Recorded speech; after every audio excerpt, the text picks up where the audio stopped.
भागलपुर विधानसभा क्षेत्र के बारे में इस वीडियो के अंदर दोस्तों हम बात करेंगे। तो पिछली विधानसभा चुनाव के और अब की विधानसभा चुनाव के आंकड़ों की अगर बात करें तो यहाँ पर अजीत शर्मा मुस्लिम पिछड़ा दलित आरक्षित समाज के वोटों के बलबूते पर चुनाव जीतने में कामयाब हुए थे। 65,502 वोट हासिल करके भारतीय राष्ट्रीय कांग्रेस पार्टी यहाँ पर जीत दर्ज करती है और रोहित पांडे बीजेपी के प्रत्याशी के तौर पर 64,389 वोट हासिल करके दूसरे नंबर पर रहते हैं। 1113 वोटों का जो तो इस विधानसभा क्षेत्र के ऊपर डिफरेंस रहा था। एलजेपी, इंडिपेंडेंट और कई अन्य पॉलिटिकल पार्टी के प्रत्याशी इस विधानसभा चुनाव के अंदर या फिर इस क्षेत्र के ऊपर विधानसभा चुनाव लड़ रहे थे, जिन्होंने अपना अपना योगदान जो तो यहाँ पर दिया था। वहीं पिछड़ा हो, दलित हो, आरक्षित हो, मुस्लिम हो और कई अन्य तबकात ने कांग्रेस को यहाँ पर भरपूर वोट दिया था। लेकिन पिछड़ा, दलित, आरक्षित, मुस्लिम समाज की बस्तियों के अगर हालात अगर देखें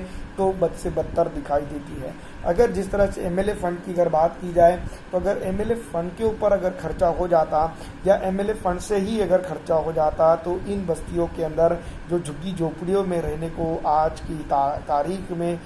मजबूर है, वो जो है तो कई एक जगह पर जो तो एक बेहतरीन ज़िंदगी या फिर एक बेहतरीन जो है तो जाए पनाह तलाशने में कामयाब रहते, लेकिन ऐसा नहीं हो पाया। और इस विधानसभा क्षेत्र के ऊपर जिस तरह के हालात बने हुए हैं, उस तरह के हालात को अगर देखा जाए तो सीधी तौर पर हम यूँ भी कह सकते हैं इन हालात के जिम्मेदार जो है तो कांग्रेस पार्टी भी है और कई हद तक के इस हालात के जिम्मेदार वो लोग भी हैं जो कांग्रेस को अपनी हमदर्द समझ के इस विधानसभा क्षेत्र के ऊपर वोट किया और जो है तो जिनको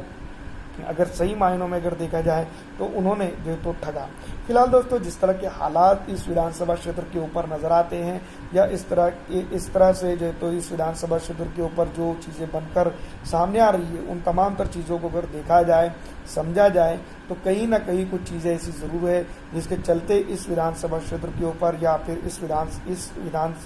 इस विधानसभा में अब जो है तो हालात बदलेंगे। फिलहाल दोस्तों जिस तरह के हालात है उन तमाम तर चीज़ों को अगर देखा जाए और समझा जाए तो यहाँ पर हम ये भी बात ज़रूर कह सकते हैं कि पिछड़ा हो, दलित हो, आरक्षित हो, वो अपने आप को कहीं ना कहीं ठगा हुआ महसूस कर रहा है। फिलहाल इस वीडियो में इतना ही।